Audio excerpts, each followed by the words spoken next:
Cette méthode de crocheter du chichi est la meilleure.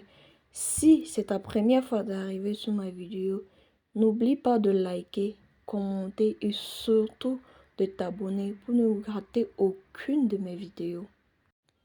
T'aimerais faire du chichi et tu n'as pas assez de budget pour t'acheter des élastiques, alors cette vidéo est pour toi.